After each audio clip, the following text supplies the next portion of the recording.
Yon at magandang araw sa inyong lahat.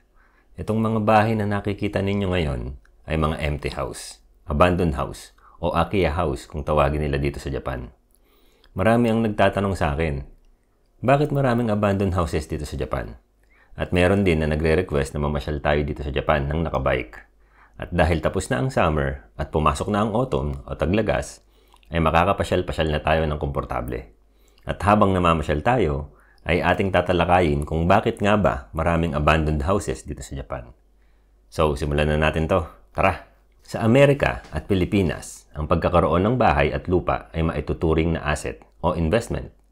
Alam ng lahat yan dahil habang tumatagal ay tumataas ang resale value ng mga bahay at lupa. Dito sa Japan ay hindi ganun. Ngayon ay patuloy sa pagbaba ang populasyon ng Japan. Pero kung i-research ninyo, ay mas mataas pa rin ang populasyon ng Japan kumpara sa Pilipinas. Ang populasyon ng Japan ay nasa 124.6 million, kasama na ang mga foreign residents. At ang populasyon ng Japanese nationals ay nasa 123.8 million. Ito ay noong taong 2021. Samantalang sa Pilipinas ay mayroon lamang tayong 117.3 million. Pero bakit nga ba sinasabi sa balita na pababa na ang populasyon ng Japan? Dahil yan sa low birth rate. Mas marami ang namamatay kaysa isinisilang at mukhang hindi pa rin yan magbabago hanggang ngayon. Punta naman tayo sa mga presyo ng bahay.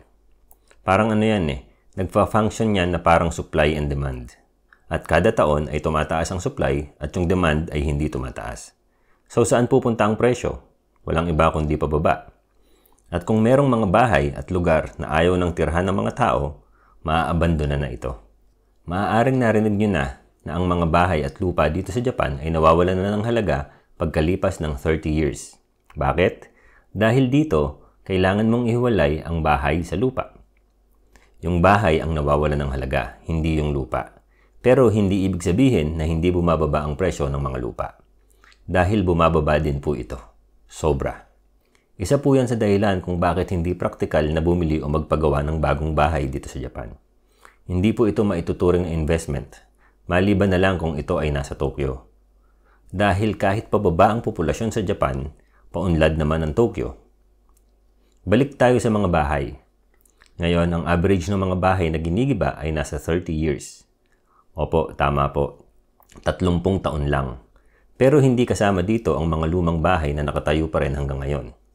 Pero yung average na yan, hindi nila isinaalang-alang ang kalidad ng mga bahay at mga bagong standard sa paggawa ng bahay.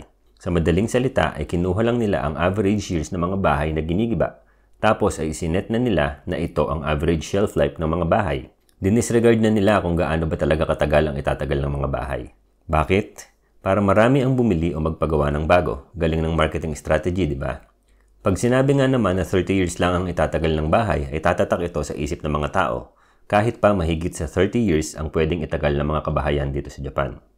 Halos parehas lang yan sa pagkukumpara ng life expectancy ng mga pinanganak 100 years ago at mga pinanganak ngayon. Noong 1900, ang life expectancy ay 50 years old. Ngayon, ang life expectancy ay 80 years old. Pero depende pa rin ito sa kung papaano mo aalagaan ang iyong katawan. Maintenance sa madaling salita. Kung maayos ang pagme-maintain mo sa iyong katawan, ay maaari kang umabot ng 100 years old. Ang ibig sabihin niyan ay ang mga shelf life ng mga bahay ngayon dito sa Japan ay mas mahaba kumpara sa mga bahay noon na naitayo dito. Dahil na rin sa mga new sets of standards sa paggawa ng bahay. Yung mga bagong bahay na gawa ngayon ay maaaring tumagal na 60 to 70 years. Sakto sa pagkamatay ng titira. Ngayon, bakit nga ba hindi kasing tagal ng mga bahay sa Pilipinas ang mga bahay dito sa Japan? Dahil gawa sa kahoy ang mga bahay dito. Hindi kasi magandang kombinasyon ang konkreto at lindol. Ang kahoy kasi ay nagbe-bend, hindi katulad ng konkreto na nabibiyak sa lindol. Kaya naman hindi kayo halos makakakita ng konkretong bahay dito sa Japan. Hindi katulad sa atin sa Pilipinas. Ang downside naman sa kahoy ay mahina ito sa sunog. Isang mabilis na history muna tayo. Noong 1923 ay nagkaroon ng malaking sunog dito sa Tokyo. Great Kanto Earthquake kung tawagin nila. 140,000 katao ang nasawi. At 300,000 kabahayan ang nasunog. Matapos ito ay pumasok na ang World War II, the fire bombing of the city. Karamihan sa Tokyo ay nasira dahil sa pambobomba at noong October 1945 bumagsak ang populasyon sa 3.4 million Galing ito sa 6.8 million noong 1940. Pagkatapos nito ay mabilis na nag-rebuild ang Japan. Subalit hindi nila prioridad ang paggawa ng mga kalidad na kabahayan. At noong 1981, sinundan naman ito ng malakihang lindol sa Miyagi Prefecture. Dahil dito ay mas naging mahigpit ang pamantayan sa paggawa ng kabahayan laban sa mga lindol. Ang ibig sabihin nito ay lahat ng bahay na naitayo bago ilabas ang New Earthquake Codes ay bumagsak ang mga value. Hindi katulad ng mga bahay na nagawa pagkatapos ipasa ang New Earthquake Codes. Yung lumang Earthquake Code na naipasa noong 1995 ay kaya nitong i-withstand ang hanggang Intensity 5 na lindol. Yung bagong Earthquake Codes naman na naipasa noong 2000 at 2009 ay kayang i-withstand ang Intensity 6 na lindol. Bukod sa safety, isa pang dahilan kung bakit maigsi ang shelf life ng mga bahay dito sa Japan ay dahil yung mga bahay na gawa sa kahoy ay mawawalan na ng value pagkalipas ng 22 years. Ano nga ba ang itsura ng mga bahay ngayon dito? Karamihan ng mga materyales ay unang binubuo sa mga factory. Pero kahit yung mga low-end na kabahayan, ang mga kahoy nito ay pre-cut na. Pagkatapos ay saka ito dinadala sa lokasyon ng pagtatayuan ng bahay para mabilis itong mabuo. Dahil na rin sa earthquake standards, yung mga wood frame ng mga bahay ay nakatornilyo na sa pundasyon. Dahil gawa ang mga bahay sa kahoy, ang dalawang malaking factor para sa ikatatagal nito, bukod sa lindol, ay ang pagkabulok at anay. Kung mame-maintain ang mga kabahayan ng maayos, ayon sa mga eksperto, ay maaaring madoble ang shelf life ng mga ito. Pero dahil mahal ang labor dito, kaya siguro yung iba ay hindi na nila mine-maintain ang kanilang mga bahay. Bibihira din ang marunong mag-DIY dito, dahil busy sila sa kanilang mga trabaho. Punta naman tayo sa mga abandonadong bahay. Sa ilang bahagi ng Japan, isa ito sa pangunahing issue. Alam na natin na pababa ang populasyon dito sa Japan.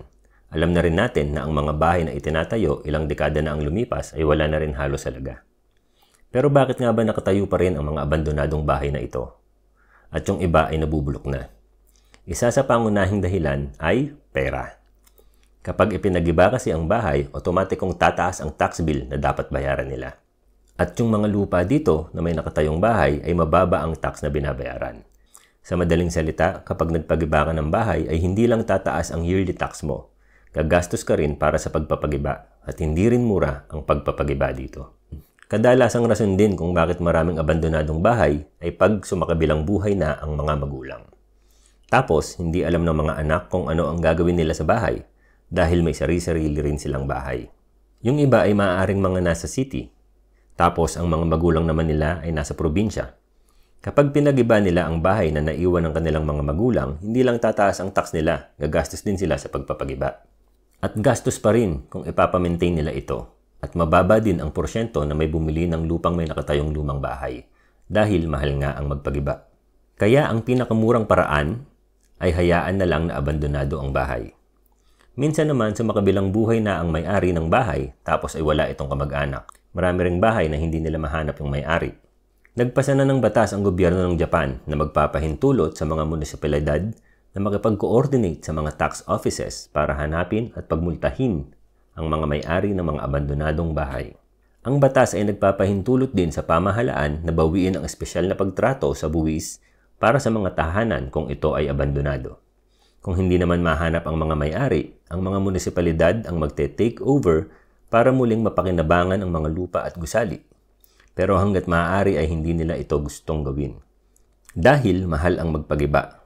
Bagamat issue dito sa Japan ang mga abandonadong bahay, madalas ito ay sa mga probinsya lamang at mga lugar na mahirap mag-commute papuntang mga syudad. Ngayon, ano nga ba ang natutunan natin dito? Yung mga bahay ngayon dito sa Japan ay higit na mas matibay na kaysa sa dating mga bahay na naitayo. Ibig sabihin ay doble na ang itatagal ng mga bahay ngayon kumpara sa mga bahay na naitayo sa mga nagdaang dekada. Ano nga ba ang mangyayari sa mga abandonadong bahay? Marami dito ay hindi na worth it para ipa-repair pa.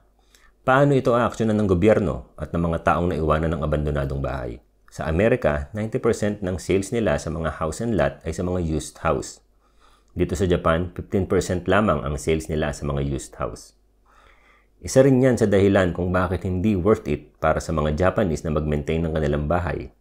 Mahal ang mag-maintain ng bahay, tapos mababa ang resale value. Hindi katulad sa atin sa Pilipinas at Amerika na pataas ang halaga ng bahay at lupa.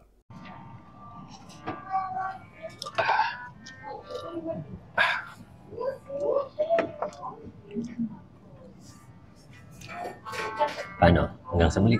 Paalam.